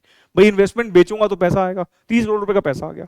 और हमें ना कुछ बैंकों से उधारी भी लेनी पड़ गई, 10 करोड़ रुपए का मान लो हमने उधार लिया, उधार लूंगा तो भी पैसा आएगा। इस बार देखो क्या है, इस बार ये किसी अच्छी ऑर्गेनाइजेशन का साइन नहीं है। एक तो नुकसान हो गया, ठीक है, फिर हमने अपने इन्वेस्टमेंट भी बेच खाए। इन्वेस्टमेंट करने की बजाय इन्वेस्टमेंट बेची है, और पैसा चुकाने की बजाय नया पैसा उधार ले लिया मैंने। फाइनेंसिंग एक्टिविटी से पैसा आने का मतलब उधार लिया है। तो नेट में हमारा देखोगे तो यहां पर 40 करोड़ आया, 50 करोड़ गया, नेट में 10 करोड़ चला गया, नेट में 10 करोड़ चला गया। This is net decrease. और मान लो हमारे पास पहले से ही 10 करोड़ रुपए रखे थे, इसका मतलब ये हमारे पास जो पहले से ही 10 करोड़ रुपए रखे थे वो भी खर्च हो गए, सारे चले गए, तो हमारा क्लोजिंग बैलेंस कितना हो जाएगा? 0। तो फिलहाल के लिए कैश फ्लो स्टेटमेंट की शक्ल आपको कैसी दिख रही है? सबसे पहले cash flow from operating activities दिखाइए, उसके बाद इन्वेस्टिंग एक्टिविटीज का कैश फ्लो, फिर फाइनेंसिंग का। ये तीनों को जब आप एडजस्ट कर दोगे तो नेट इंक्रीज या डिक्रीज आएगा कैश एंड कैश इक्विवेलेंट्स में। उसमें ओपनिंग सीसीई को जोड़ेंगे तो हमारा क्लोजिंग सीसीई आ जाएगा। इसके बेसिस पे आप देख लेते हैं क्या एमसीक्यू हो सकते हैं। अब आप एग्जाम में देखिए कितने सिंपल क्वेश्चन आए हुए हैं। दिसंबर 2020 का क्वेश्चन, और ये क्वेश्चन इतना फेमस है, आप देखिए बार बार सेम, मैं जानबूझ के बार बार सेम क्वेश्चन डाला है। सेम क्वेश्चन है, देखिए कितनी बार एग्जाम में आया हुआ है, बार बार एग्जाम में आता है। क्या पूछता है? Cash payments to and on behalf of employees. या तो एम्प्लॉय को डायरेक्टली कुछ पे करते हैं या एम्प्लॉय के बिहाफ पे करते हैं। एम्प्लॉय को डायरेक्टली क्या देते हो? सैलरी। एम्प्लॉय के बिहाफ पे क्या पे कर सकते हो? हमने उसके लिए इंश्योरेंस प्रीमियम पे कर दिया, मतलब उसका इंश्योरेंस करवाया, प्रीमियम हमने दे दिया, कंपनी ने दे दिया। उसके नाम का प्रोविडेंट फंड पे कर दिया, नहीं, तो ये सब पेमेंट्स क्या है, एम्प्लॉय के बिहाफ पर है। भाई दिया तो एम्प्लॉय को ही माना जाएगा ना, उसके ही सीटीसी में ऐड होता है, कॉस्ट टू कंपनी में ऐड होता है। कहने का मतलब ये एम्प्लॉय को कुछ भी देंगे तो ना वो फाइनेंसिंग है ना इन्वेस्टिंग है, तो क्या होता है, cash flow from operating activities. तो इसका सही आंसर क्या हो जाएगा, ए। और सेम क्वेश्चन बार बार एग्जाम में आया हुआ है, ऑपरेटिंग एक्टिविटी, ऑपरेटिंग एक्टिविटी। समझ में आता है? चलिए, इन cash flow income tax paid, अभी इनकम टैक्स हमने देखा, इनकम टैक्स अगर खुद से नहीं बोलेगा कि कहीं ये फाइनेंसिंग और इन्वेस्टिंग से एसोसिएटेड नहीं है, तो बाय डिफॉल्ट हम किसके साथ एसोसिएटेड मानते हैं, ऑपरेटिंग के साथ। हम मान के चलते हैं जो हमने पूरे साल भर में प्रॉफिट कमाया है उसी पर टैक्स पे किया है, इसलिए ये भी ऑपरेटिंग एक्टिविटी है। The following items would be classified as operating activities in the statement of cash flows. सबसे पहले बोलता है एक्विजिशन ऑफ इक्विपमेंट, ये इन्वेस्टिंग होता है। पेमेंट ऑफ डिविडेंड्स, ये फाइनेंसिंग होता है, तो ये ऑपरेटिंग तो नहीं है। Proceeds from borrowing payment of interest, proceeds from borrowing payment of interest, ये फाइनेंसिंग होता है। पेमेंट ऑफ सैलरीज, हाँ ये ऑपरेटिंग होता है। Cash receive from sale of goods, हाँ जी ये भी ऑपरेटिंग होता है। इसका मतलब सही आंसर है सी, डी देखने की जरूरत नहीं है। पेमेंट ऑन लोन बोलते ही बाहर हो गया, क्यों, लोन का पेमेंट फाइनेंसिंग एक्टिविटी है। Question number 16, which of the following items would be classified as operating activity, फिर से वही सेम सवाल। Acquisition of equipment, payment of dividends, of course ये ऑपरेटिंग नहीं है। Proceeds from borrowing, payment of dividends, purchase of assets, ये भी operating नहीं है। पेमेंट फॉर इन्वेंट्री, मतलब हमने स्टॉक खरीदा है, मतलब पेमेंट फॉर इन्वेंट्री मतलब क्रेडिटर्स को पे किया होगा या फिर कैश परचेज किए होंगे।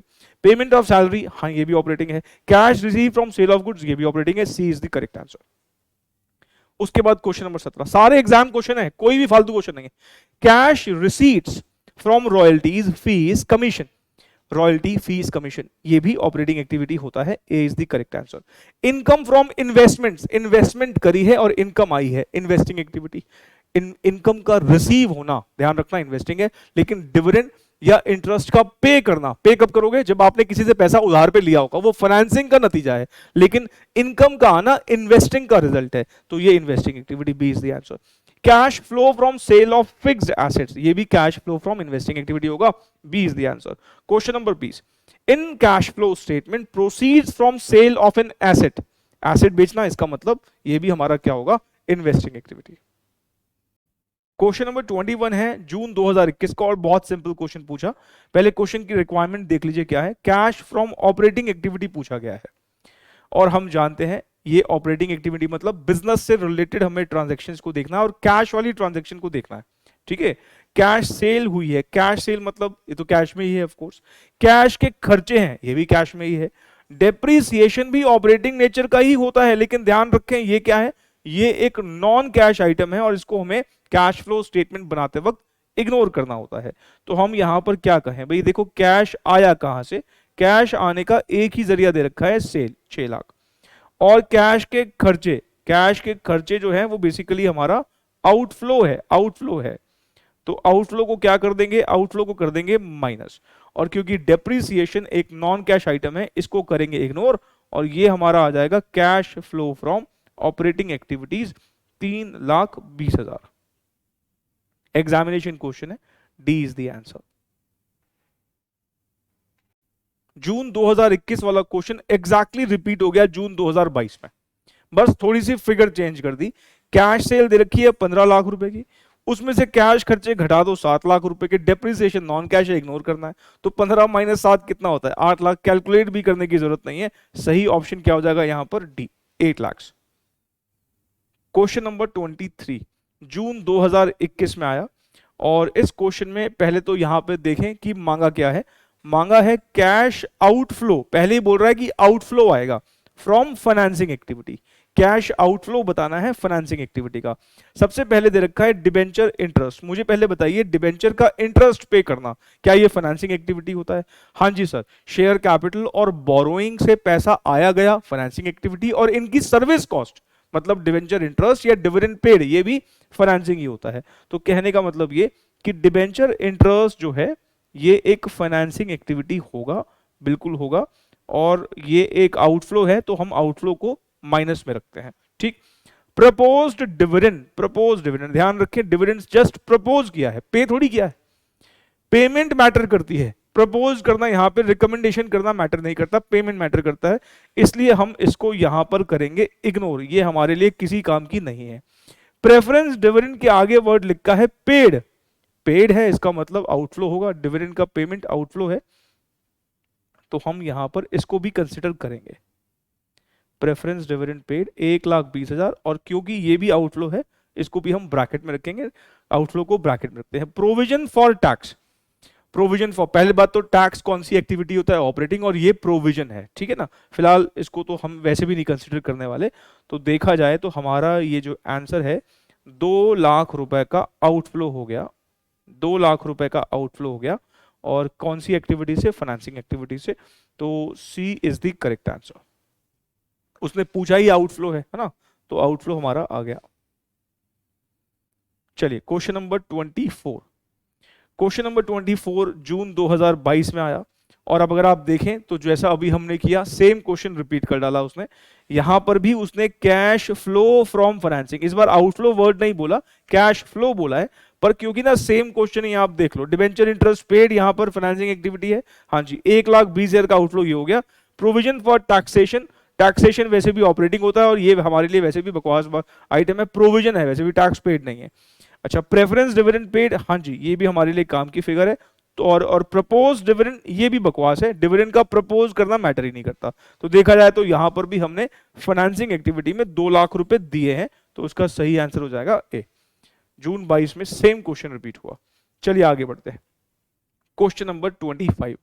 क्वेश्चन नंबर 25 की पहले रिक्वायरमेंट देख लेते हैं। Amount of cash from investing activities will be, investing activities, आप देखो दो ऑप्शन में माइनस है, इसका मतलब ये पक्का क्या है, ये आउटफ्लो की बात हो रही है।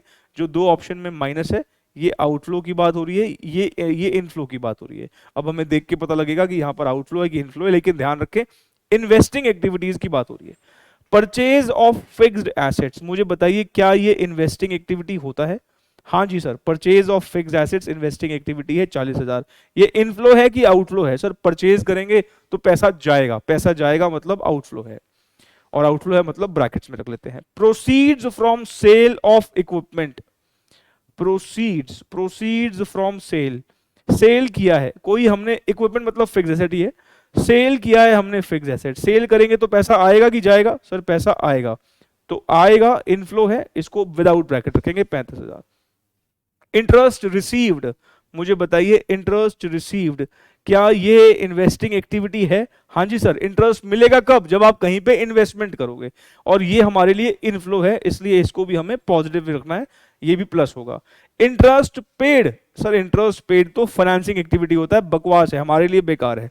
डिविडेंड रिसीव्ड, डिविडेंड रिसीव्ड, हाँ सर डिविडेंड रिसीव्ड, ये हमारे लिए जो है एक इन्वेस्टिंग एक्टिविटी है, क्योंकि इन्वेस्टमेंट करेंगे तभी डिविडेंड रिसीव होगा 4,000, तो ये भी प्लस ही होगा। Dividend paid, dividend paid sir ये तो फाइनेंसिंग एक्टिविटी है, कैपिटल पर डिविडेंड पे करते हैं, तो जब हमने पैसा रेज किया होगा, तो ये दोनों हमने नहीं लिए हैं क्योंकि ये दोनों फाइनेंसिंग नेचर के हैं।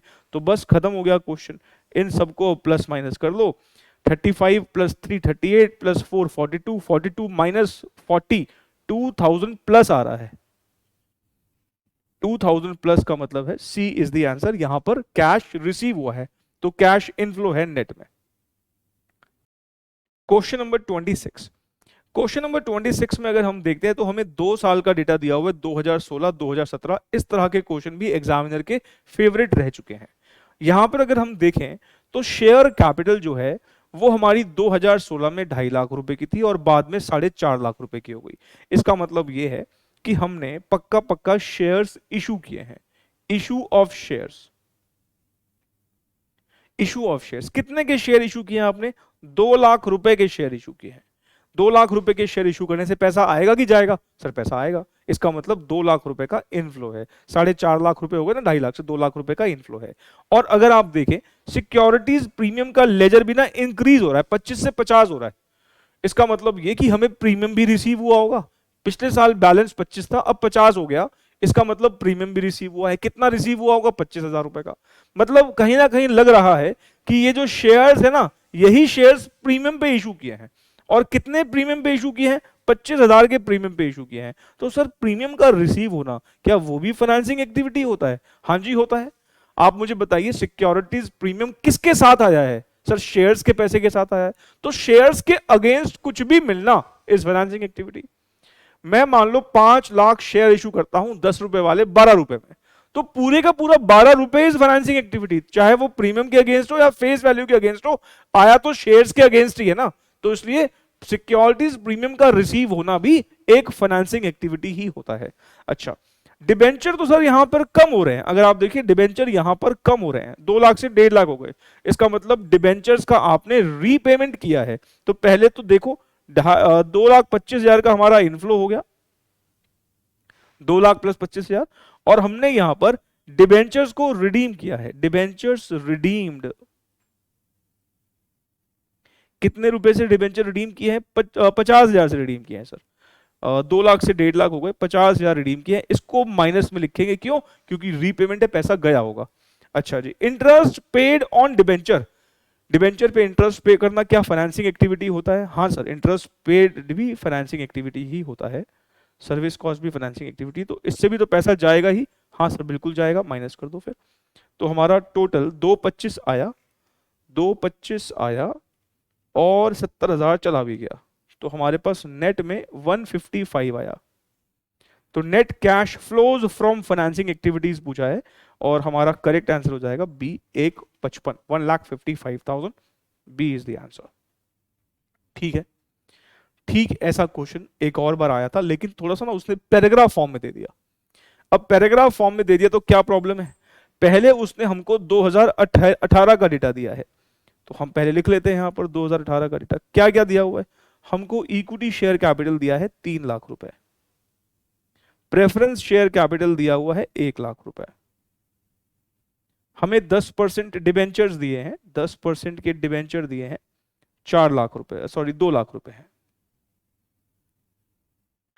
शेयर प्रीमियम ना पहले कभी बोला करते थे, अब हम इसको सिक्योरिटीज प्रीमियम बोलते हैं, तो मैं यहां पे सिक्योरिटीज प्रीमियम ही लिख लेता हूं।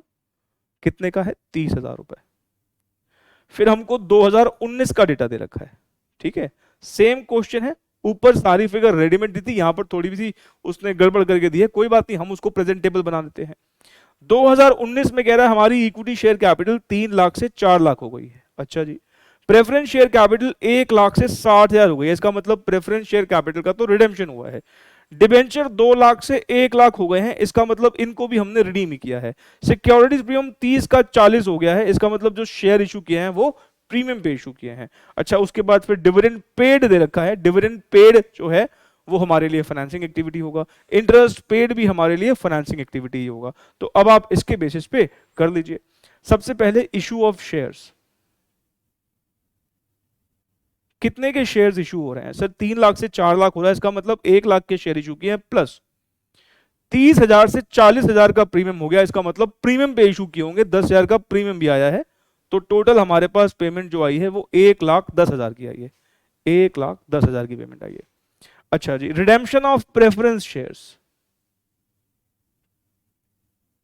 रिडेम्पशन ऑफ प्रेफरेंस शेयर्स, कितने के प्रेफरेंस शेयर रिडीम किए हैं? 40,000, 1 लाख से 60,000 हो गया ना, तो 40,000 के प्रेफरेंस शेयर रिडीम किए हैं, क्योंकि रिडेम्पशन के टाइम पर पैसा जाता है, आउटफ्लो है, तो माइनस कर देंगे।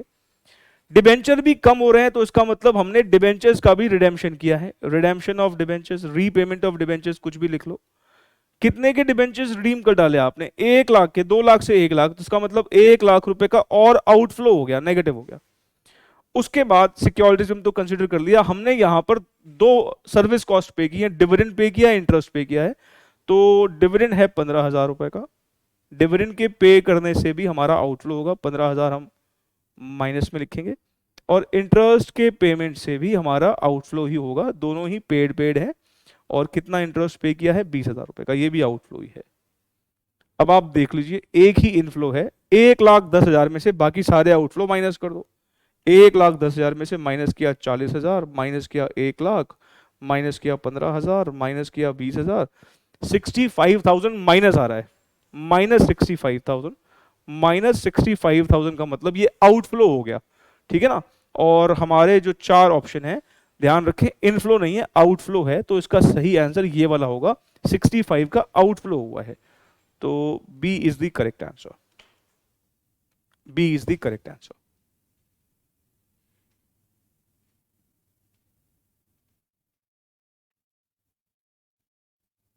चले आगे बढ़े, नेक्स्ट क्वेश्चन। क्वेश्चन नंबर 28 दिसंबर 2019 का क्वेश्चन है। During the year 2018-19 a company redeemed its 10% debenture of ₹8 lakh at 10% premium. भाई आप ये बात ध्यान रखो, चाहे फेस वैल्यू के अगेंस्ट पैसा आए या प्रीमियम के अगेंस्ट पैसा आए, आया तो डिबेंचर के अगेंस्ट या शेयर्स के अगेंस्ट ही है। ठीक है, ऐसे ही अगर मैं डिबेंचर्स को प्रीमियम पे रिडीम कर रहा हूं, फेस वैल्यू से ज्यादा पैसा वापस कर रहा हूं, दे तो डिबेंचर होल्डर को ही रहा हूं। तो ध्यान रखें, प्रीमियम ऑन रिडेम्पशन भी फाइनेंसिंग एक्टिविटी का आउटफ्लो है, सिक्योरिटीज प्रीमियम का रिसीव होना भी फाइनेंसिंग एक्टिविटी का इनफ्लो है। ठीक, अच्छा, कंपनी ने डिबेंचर रिडीम किए हैं 8 लाख रुपए के 10% प्रीमियम, मतलब ये सीधा सीधा 8,80,000 रुपए गए हैं। ठीक है ना। अच्छा, and after some time a fresh issue was made, कह रहा फिर हमने एक नया इशू भी किया 10% डिबेंचर का 7.5 लाख रुपए की फेस वैल्यू के 25% प्रीमियम पर। इसका मतलब यहां पर पैसा आया होगा। तो हम अब क्या करें, सबसे पहले रिडेम्पशन ऑफ डिबेंचर्स। कितने डिबेंचर्स रिडीम किए सर? 8 लाख प्लस 8 लाख का 10%, या सीधा 110% कर लो, एक ही बात है। 8,80,000, ये ध्यान रखा आउटफ्लो है तो माइनस में रखेंगे। इशू ऑफ डिबेंचर्स,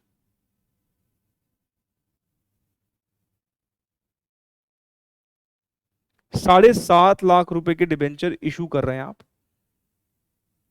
और 25% प्रीमियम पे, या सीधा इसका 125% कर लो, एक ही बात है। तो मुझे बताना जरा 25% ऐड करने पर कितना आएगा सर? ये आ रहा है 937,500। ध्यान रखना ये पैसा आया है, ये इनफ्लो है, ये आउटफ्लो है।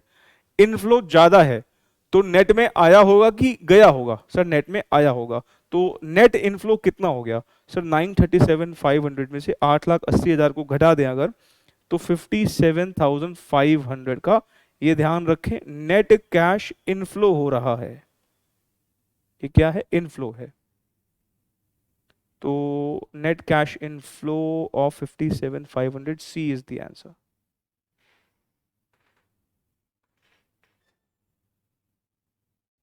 कैश फ्लो स्टेटमेंट के ना रिवीजन को अब हम कंटिन्यू करेंगे नेक्स्ट क्लास में, और जिन स्टूडेंट्स ने इस रिवीजन सीरीज को इसी टॉपिक से देखना शुरू किया है उनको मैं एक बात बता दूं कि हम हर क्लास के एंड में एक अकाउंटिंग स्टैंडर्ड का नंबर लिख के जाते हैं, एक अकाउंटिंग स्टैंडर्ड लिख के जाते हैं और एक एब्रीविएशन लिखते हैं, क्योंकि अकाउंटिंग स्टैंडर्ड पर और एब्रीविएशन पर सीधे सीधे स्ट्रेट फॉरवर्ड बहुत सिंपल एमसीक्यू आता है। वो कोई भी एक एएस पूछेगा और कहेगा बताओ ये एएस किसको रिलेट करता है। जो बच्चे शुरुआत से देख रहे हैं इस रिवीजन सीरीज को उनको पता है हम ये क्या कर रहे हैं, बाकी जो बच्चे पहली बार देख रहे हैं तो हम एक एएस लिख के जाते हैं। हालांकि अकाउंटिंग स्टैंडर्ड्स का हमारे सिलेबस में एक सेपरेट टॉपिक है जिसको हम वहां पर डिस्कस करेंगे भी। ठीक है, तो मैं ना आज कोई नया एएस नहीं लिखवा रहा हूं, मैं चाह रहा हूं कि बस मैं एएस नंबर 1 से लेकर 16 तक एक बार हम रिकॉल कर लें सारे एएस। एएस नंबर 1 हमने किसका लिखा था? Disclosure of accounting policies. As number 2 था valuation of inventories. As number 3, ये टॉपिक तो हमने आज ही स्टार्ट किया है, cash flow statement. As number 4, contingencies and events occurring after balance sheet date. AS number 5, net profit or loss for the period, prior period items and changes in accounting policies. AS number 6 अब रहा नहीं, लेकिन क्योंकि हमारे study mat में उसका जिक्र था तो मैंने लिखवा दिया था। डेप्रिसिएशन अकाउंटिंग पर ये AS पहले कभी हुआ करता था जो अब मर्ज हो चुका है AS नंबर 10 के साथ। AS नंबर 7 है कंस्ट्रक्शन कॉन्ट्रैक्ट्स। AS नंबर 8 अब विड्रॉन है। AS number 9 revenue recognition. AS number 10 property plant and equipment. AS number 11 the effect of changes in foreign exchange rates. AS number 12 government grants. AS number 13 investments पर है। 14 amalgamations, 15 employee benefits और 16 जो है वो है borrowing cost के ऊपर। तो मुझे एक बार 13 से लेकर 16 बताओगे? सर 13 हमारा था इन्वेस्टमेंट्स के ऊपर, 14 एमालगमेशन, 15 एम्प्लॉय बेनिफिट्स और 16 बोरोइंग कॉस्ट। आज मैंने कोई नया एएस नहीं लिखवाया है, इसी को प्लीज आप रिकॉल करना, बहुत सिंपल एमसीक्यू आते हैं। मैं ना आपको कोई आज नई एब्रीविएशन नहीं लिखवा रहा हूं, पर मुझे आप पिछली 5 एब्रीविएशन एक बार रिकॉल करवाइए। सर एब्रीविएशन नंबर 11 हमने लिखी थी सीपीएस, सर्टिफाइड पब्लिक अकाउंटेंट। फिर लिखा AICPA, American institute of certified public accountant. फिर हमने एक बहुत ही रीनोन्ड कॉस्ट अकाउंटिंग इंस्टीट्यूट का फुल फॉर्म लिखा था जिसे प्यार से हम बोल रहे थे सीमा, यूके बेस्ड इंस्टीट्यूट, और फुल फॉर्म क्या था? Chartered institute of management accountants. फिर हमने फुल फॉर्म लिखा कारो का, कंपनी ऑडिटर रिपोर्ट ऑर्डर और फिर MIS, मैनेजमेंट इंफॉर्मेशन सिस्टम। तो मैंने आज ना कोई नया एस लिखवाया है, ना कोई नई एब्रीविएशन, प्लीज आप इनको रिकॉल कीजिएगा। मिलते हैं हम अगली क्लास में, कैश फ्लो स्टेटमेंट की रिवीजन को करेंगे continue. Thank you so very much, take care.